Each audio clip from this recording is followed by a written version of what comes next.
Hey guys, mga ganito mga babae pala guys dati guys. Ayan yung mga kinakatakutan ko sa mga babae guys pagdating sa mga ganitong bagay. Kaya di ako nang liligaw dati.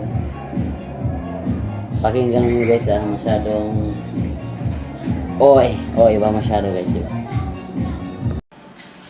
Hi guys, nari ko'y chika. Na-stress ko kay na isa ka lalaki nanguyaw siya nako.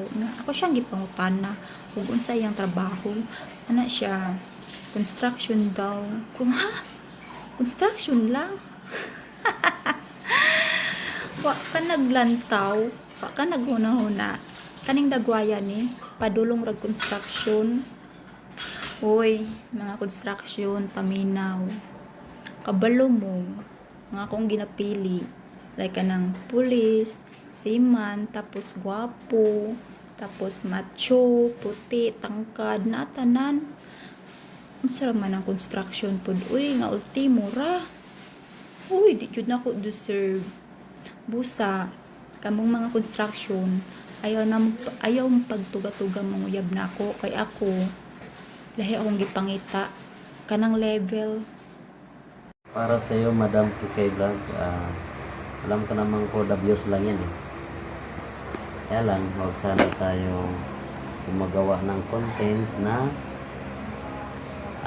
nakakasakit sa ibang tao, lalo na sa mahirap. Marami namang gumagawa yan, kaya lang marami talagang papalag sa'yo. Talagang viral ka. At alam ko naman na pag nagiging vlogger ka, naghanap ka ng magandang content na mapapansin ka ng tao.